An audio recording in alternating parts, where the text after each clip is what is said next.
नमस्कार, मैं हूं पंकज परसूर। स्वागत करते हैं आपको अपने इस नए गुफ्तगू कार्यक्रम में। साथियों, विगत कुछ महीनों से या कई वर्षों से ही पब्लिक मुद्दे, जो जन मुद्दे हैं, उस पे सरकार की जो बार बार परिवर्तन, विचार परिवर्तन जिसे कह सकते हैं, का जो सिद्धांत है, इससे आम लोगों में हमेशा असमंजस बना रह रहा है और सरकार भी एक प्रॉपर रूट से, एक सही तरीके से, एक नीति से, एक योजना से किसी भी कार्यों को सुचारू रूप से नहीं कर पा रही है। अभी पिछले दिनों की ही बात है, हम लोग लगातार कहते रहे शुरू से ही कि किसी भी तरह के महामारी जो केंद्र की जिम्मेवारी है, इस बात को हम लोग लगातार कहते रहे। हालांकि सरकार के समर्थक लोगों ने कई बार, कई मामलों में इस मुद्दे पर ट्रोल भी किया कि नहीं, स्वास्थ्य जो है वो राज्य का मामला है। निश्चित तौर पे स्वास्थ्य जो है, बेसिक हेल्थ जो है, वह राज्य का मामला है। लेकिन जब हेल्थ की विशेष समस्या आ जाए, जब स्वास्थ्य की खास परिस्थिति उत्पन्न हो जाए, जिसे हम लोग महामारी कहते हैं, तो यह जो है वह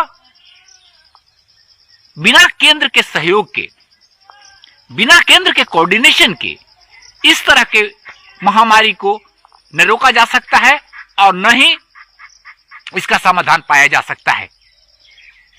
जाहिर सी बात है, देश की जनता इस महामारी में स्वयं से लड़के, प्राणों की आहुति देकर, कुव्यवस्था का शिकार होकर के कैसे भी इस कोरोना के दूसरे वेव को टालने में सफल रहे।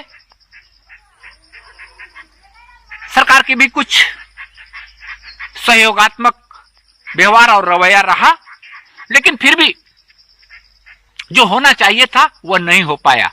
इसका कारण सिर्फ और सिर्फ एक है कि केंद्र राज्यों पर और राज्य केंद्र पे केवल पतंगबाजी करते रह गए कि ये उनका, वो करे और वो कहे कि वो करे। सच्चाई बात यही थी, यदि शुरू से ही यह प्रबंधन ठीक से रहता कि केंद्र सारी जिम्मेवारी अपने हाथ में लेकर के और राज्यों को निर्देशित करती, उनका काम होता योजनाओं को केवल लागू करना, लेकिन व्यवस्था और दवाइयां, टीका, ये सारी चीज निश्चित तौर पे केंद्र की ही जिम्मेवारी बनती है। वो अपने डायरेक्शन में ईमानदारी पूर्वक राज्यों का सहयोग करे। बात वहीं वापस आ गई। 45 साल से ऊपर के लोगों के लिए केंद्र पहले से ही टीकाकरण का अभियान चला रही थी। लोगों को टीका मिल भी रहा था। जो भी कमी बेसी हो, वो भी पूरी तरीका से व्यवस्थित नहीं है, उसमें भी कार्य करने की जरूरत है, क्योंकि कई लोगों का समय पर टीका नहीं मिल पाया, ऐसा भी देखने को मिल रहा है। ठीक योजना नहीं होने के कारण समय में परिवर्तन हो रहा है, डेट बदले जा रहे हैं।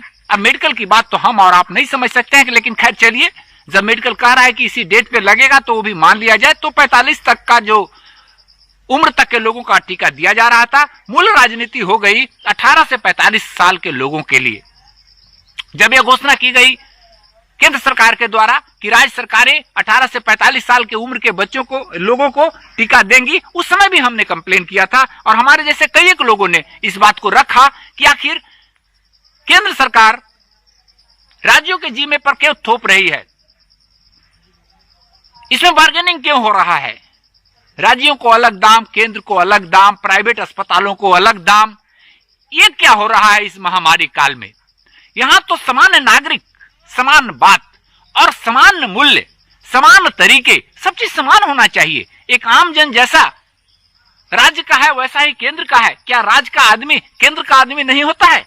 तो फिर इस तरह का बंटवारा जो था वो किसी भी तरीका से न्याय उचित नहीं था। चलिए, देर से ही सही, केंद्र सरकार धन्यवाद के पात्र है कि उन्होंने अपनी इस भूल को, जो गलती वो कर रहे थे, उसको थोड़ी विलंब से ही सही, लेकिन उसको उन्होंने स्वीकार किया और स्वीकार करके माननीय प्रधानमंत्री जी ने घोषणा की कि हम अब 18 साल से और 45 के बीच के लोगों को भी हम टीका निःशुल्क उपलब्ध कराएंगे। लेकिन यही काम अगर तरीके से कर दिया जाता, शुरुआत दौर से ही, शुरू से पिछले 20 से ही अगर यह प्रोसेस ईमानदारी से लागू हुआ होता तो मेरे समझ से बहुत अधिक मात्रा में टीका लग गया होता, समय पर लोगों को, कंपनियों को ऑर्डर मिला होता और समय पर लोगों को टीका भी उपलब्ध हो जाता। लेकिन केंद्र सरकार स्वयं असमंजस में थी, राज्य सरकार स्वयं असमंजस में थे कि आखिर रोड मैप क्या होगा। इस रोड मैप के प्रति जो असमंजस रहा वही टीका की फेल्युरिटी का मूल कारण बना।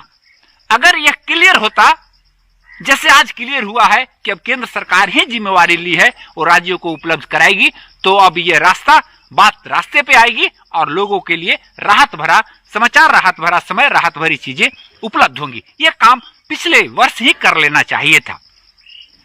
तो सरकार जो ये बार बार परिवर्तन जो होती है, इससे लोगों में असमंजस होता है। करना तो है ही, जिम्मेवारी तो है ही आपकी, आपको तो करना ही पड़ेगा। लेकिन अब इस तरीका से करने के पीछे अब राजनीति दिखने लगती है। और जब लोग बोलने लगेंगे तो लोग कहेंगे कि आप तो राजनीति कर रहे हैं। बिल्कुल, आप खुद ही राजनीति टाइप का माहौल क्रिएट कर दे रहे हैं। आज जब परिस्थिति बिगड़ गई, आपकी बदनामी होने लगी चारों तरफ देश में, तो आप चलिए भाई अब हम फ्री में करेंगे। यह एक तरीका से कहा जाए तो ये कुछ इस तरीका का दिखाना हुआ, या केंद्र सरकार का यह दिखाने का प्रयास कि राज्य सरकारें असफल हैं, इसीलिए अब हम करेंगे। यह दिखाने का प्रयास ही गलत है। आप ऐसा देश को जताना चाह रहे थे जो लोग समझ गया, यह गलत है।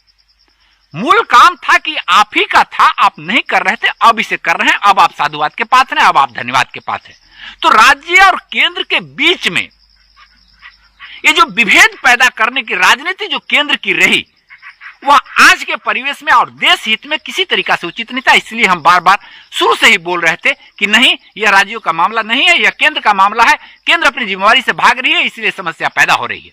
अब चीजें ठीक हो जाएंगी, इसमें कहीं कोई दुमत की बात नहीं है। यह कहने का मेरा मूल मतलब हुआ, मेरा टॉपिक है यह कहने का कि सरकार का बदलता रवैया या बदलती बात जो है, मैं फिर दावे के साथ कहता हूं कि आज जो ये 6 महीने से किसान आंदोलन चल रहा है, वह कृषि कानून की बात है। सरकार को वापस होना पड़ेगा, क्योंकि वह लोगों की मांग है और वह सच्चाई है।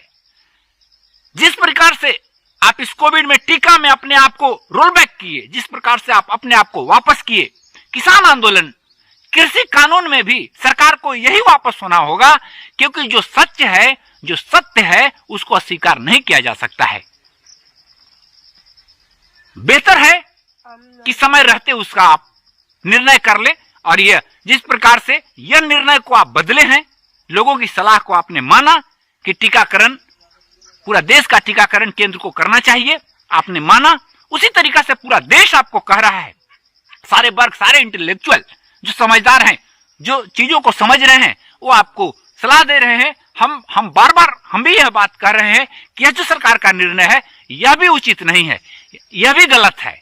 इसलिए जिस प्रकार आप कई मामले में पीछे हो रहे हैं, कई मामले में, एक तो एग्जाम्पल मैंने टीका का दिया, कई मामले में सरकार कह करके इसके बाद पुनः वापस हो रही है, उसी प्रकार से मैं पुनः आग्रह करता हूं कि यह जिस प्रकार से कृषि कानून जो आप बनाए हुए हैं, यह कृषि कानून किसानों के हित का नहीं है, यह निश्चित तौर पर उद्योगपतियों का हित का है। इसीलिए जैसे अन्य चीजों में आप पीछे जा रहे हैं, इसे पीछे जाना नहीं कहा जाए, इसे कहा जाए देर से समझदारी। उसी तरीका से आप इसके प्रति भी समझदार बने, इस कृषि कानून के प्रति भी समझदार बने, और आप इस कृषि कानून को वापस करें, किसानों को सम्मान पूर्वक अपने घर जाने का रास्ता सुनिश्चित करें। कल आपने कुछ एमएसपी में बढ़ाया है, इसके लिए भी आप धन्यवाद के पात्र हैं कि 70-75 रुपया की वृद्धि हुई है धान के मूल्य में। तो ये 70-75 रुपया, चूंकि महंगाई इतनी बढ़ गई है, 70-75 से कोई भी इसका किसी भी तरह का असर किसानों के ऊपर 70-75 से नहीं पड़ने वाला है। मूल बात है वहां आप 75 करिए या 100 बढ़ाइए, उससे ज्यादा महत्वपूर्ण है कि यह सुनिश्चित करना कि किसान, देश का प्रत्येक किसान को एमएसपी मिल जाए। ऐसा कानून बनाना जिससे जो भी है आपका 75 बढ़ाए, अच्छी बात है, जो भी रेट आप तय कर रहे हैं वह सभी किसानों को मिल जाए, इस बात का सुनिश्चित करना, ऐसा कानून बनाना ही इस लड़ाई का, इस आंदोलन का बेहतर रास्ता हो सकता है।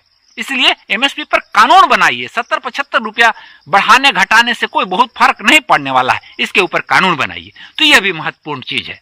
कहने का मूल बात यह है कि ऐसा नहीं होता है कि सरकार से गलत निर्णय नहीं होते हैं, लेकिन सरकार को अपने जिद पे नहीं अड़नी चाहिए। आज वही परिस्थिति है कृषि कानून के प्रति।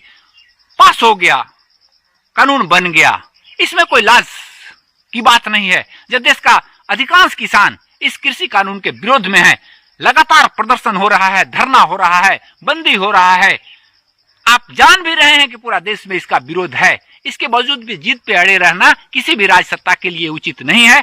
आप इस कृषि कानून को वापस कीजिए, किसानों को सम्मानपूर्वक घर भेजिए। यह भी एक परिवर्तन का एक बेहतर है। जिस प्रकार अन्य चीजों में आप अपना निर्णय बदल रहे हैं, इसमें भी एक बार निर्णय बदलिए। इससे करोड़ों किसानों को लाभ होगा, करोड़ों किसान खुशहाल हो जाएंगे, संभवतः आपके साथ हो जाएंगे। आज बस इतना ही। हम फिर मिलेंगे अपने अगले वीडियो में किसी नए विषय पर बात करने के लिए।